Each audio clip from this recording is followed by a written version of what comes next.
you're well and having the most incredible day as always. Welcome back to my channel, and if you're new watching this video, make sure you hit that subscribe button as we are on our way to 10,000 subscribers. So if you haven't subscribed, please make sure you do. In today's video, I'm going to be going through all of my tips and tricks on how to get a job at LUSH in 2022. I filmed one of these videos years ago. I haven't really touched on it much since. I did do a video on how to kind of smash a LUSH trial shift, but I thought that I would sit down and go through my kind of tips and tricks again on how to actually get the trial shift in the first place.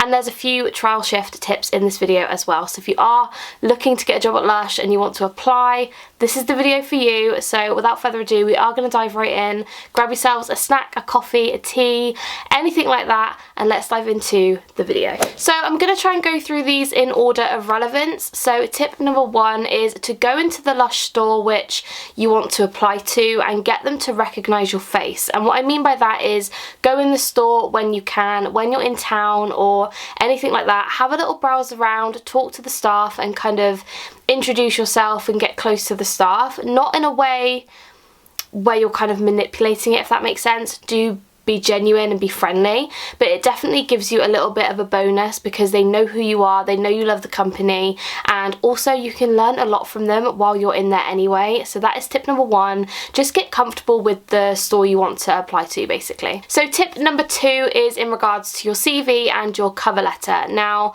some people may disagree. I feel like your CV has to be quite standard, quite simplistic, very professional and that kind of thing, and it's always going to be sort of the same vibe, if you know what I mean. However, your cover letter is your time to shine. So when I worked at LUSH, we had people apply with rap songs, magazine spreads that they've made, boxes where they've created stuff, and stuff like that will get you noticed 100 times more than just writing on a piece of paper why you want to work for the company. I mean, that is still really good, especially if you are very good at literature and stuff like that, and you can write a really lovely kind of, I don't know what the word is, not paragraph, but you know what I mean, like page of why you want to work there and all that stuff. But if you can create something and make it different, that is going to stand out so much more. So if you have that kind of creative side to yourselves, definitely use it to your advantage because people will love that, trust me. Also, in regards to your cover letter, I'm not too sure what the current requirements and questions are for a standard cover letter nowadays. Usually it would be something like, why do you think you're fit to work for blank, or why do you want to work for blank?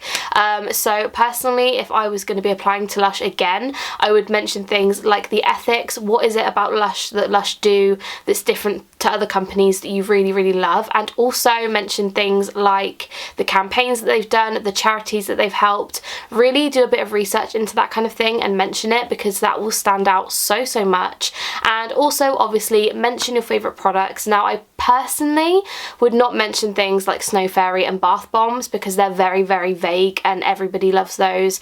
Do things that are different. The cleansers, what's your favourite? Why do you love it? Shampoo bars, you know, mention because there's no plastic and that kind of thing. Like, that is the sort of thing that you really want to focus on, and that will make you stand out even more. So that is my tip for the cover letter. Hopefully it helps. Let me know down below, but yeah, that is my advice. So now moving on to the interview process. So you've handed in your CV, you've been offered an interview. So personally, when I had my interview, it was a one-on-one interview. However, I know that they do group interviews as well. So when I had my one-on-one interview, they did ask me things like favourite products and that kind of vibe. And I did do a lot of research prior to my interview on ingredients, where they source them from, stuff like that, just so I had a little bit of background knowledge. However, they do just do the one-on-one interviews just to get to know you as a person. So they may ask you, you know, what are you doing at the moment? What hobbies do you have? And that kind of vibe. So it's a very hard one to know how to give you tips on. However, for the group interview, that is your time to stand out. Now, I personally, like I say, I didn't have a group interview, but I know a lot of people that had a group interview. Shall I say group interview one more time? Group interview. And essentially what it is, it's a bunch of people who are all trying to go for the same thing. Very intense, very scary, not my cup of tea personally. I'm so thankful that I didn't have to go through it. But this is going to be your time to stand out. Now, I'm not saying be loud, be showy offy vibes, do you know what I mean? I'm not saying that, but what I'm saying is, if they ask a question about a product, always put your hand up, always offer to help, always be kind of the one to willing to do anything in the interview, because they're not going to hire somebody, unfortunately, who is shy or doesn't want to talk to people or doesn't want to engage in that kind of, I guess, conversation. So similar, not talking, because that is what the job is. So you kind of want to show that you're willing to talk to new people and get them in a big conversation. So that is what I would suggest with the group interviews. Just be very open and be very willing to get involved, I suppose is the right term, and definitely do your research for that interview as well, because they may ask you about ingredients, they may sit you down, talk you through a product and then get you to kind of sell it to them. So it's definitely worth doing a little bit of kind of product knowledge, because it will make your life so much easier in regards to selling the item. So yeah, that is my advice on that one. Following on from that, another tip is research. I'm kind of lost on how many tips I've given you. I think we're on tip number 4, I can't quite remember, but definitely do some research. Now this isn't just about products. I mean, you do want to sit on the website, go through the products, go through the ingredients and have a little look that way. What I would highly recommend is sitting down on YouTube and watching the LUSH how it's made videos, because they're really short and sweet. They tell you the ingredients, you can sit and watch them while you're eating dinner, while you've got your headphones in and you're doing something else. Like, it's so helpful, and I binged pretty much all of those videos when I started working there because it was so helpful and it just gave me all that product knowledge in a very short space of time. So it was quick to write notes down and it was just really easy. So I would definitely recommend doing that. As I said before, you don't just want to look at ingredients and all the products, you also want to really look into the founders of LUSH, how it all started, what year it all started, charities that LUSH have helped, the ethics, why they do certain things, the black pox scheme, like all that kind of stuff you want to research as well. Don't just research product knowledge, because as much as that is a big part of the role, it's not the only information that you're going to need. So it is definitely worth researching all of the other stuff as well, just to kind of get you ahead of the game and kind of show that you've made a little bit more effort could not get that word out, than others potentially. So that is what I would recommend. Do your research, but extend that research into a lot more detail. And there are a lot of products in the business and in the company that were created by or for some of the founders. So if you can figure those out as well, definitely worth mentioning, because that's a really good kind of thing that you've looked up on your own, if you know what I mean. And the last segment is the trial shift. So you've handed in your CV and your cover letter, you've had your interview, they really liked you, but they do need to see what you act like and how you kind of react with the shop floor experience, which, let me tell you, can be very intense.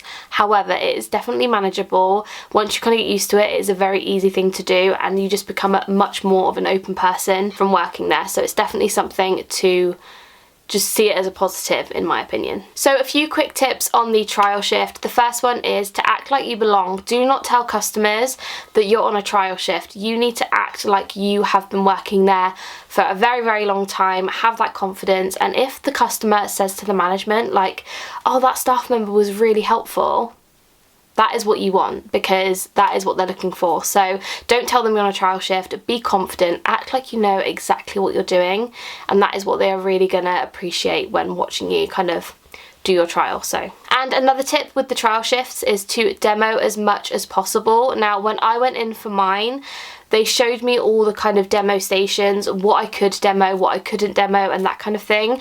And as soon as customers came in, I would try and get them kind of going for a demo. Now, I know a lot of people go into LUSH and they don't really like how hands-on it can be, and with the current thing that happened a few years ago, we're not going to talk about the C word anymore, I don't know how hands-on you can be. However, if you can be hands-on, be as hands-on as you can. Give them a massage on the arm, show them the hand cream, get them to try it, get the shampoo bars going in your hands. If they don't want to touch it, that is fine, but show them what it's like in your hands, and that is going to be so impressive, and that is what they're looking for. When you work for LUSH, you have to demo.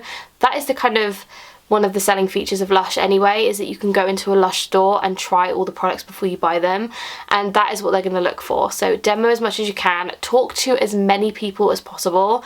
Don't obviously dive on them as soon as they come in. I mean, I know that again, a lot of LUSH stores do that, and it can be quite intimidating as a customer. So what I used to do is wait for them to come in. I would count to 3 very slowly in my head, and then I would just start a conversation. Never ask if they want any help with anything. That is a very closed conversation. I personally would always go in with something, give them a compliment. if you like their shoes, say, oh my gosh, I really love your shoes, they'll say thank you, and you can kind of engage in a conversation that way. If they close it off or they ignore you, you know they don't want to be spoken to. However, the hard part about that is that the management team will be looking how you handle that, and they will be expecting you to talk to people and talk to that customer. So you really want to kind of try and engage as much as you possibly can, and that is really going to help you. So that is another tip, and I think that one would be a really good one. So that is everything on all of my tips and tricks on how to get a job at Lush in 2022. Let me know down below if this video was helpful. In previous videos, I've had people tell me that my videos helped them get a job at Lush, which was so great, and I'm so glad that I could help even one of you guys. So yeah, let me know if this video is helpful. Also, let me know down below if you're planning to apply to Lush. I would love to know, and I'm always here for any questions you guys may have, so leave them down in the description, in the comments even, not the description, but yes, leave them down below and I will get back to you as soon as I can. I hope you guys enjoyed this video. I love you guys so much, and I will see you in my next one. Bye guys.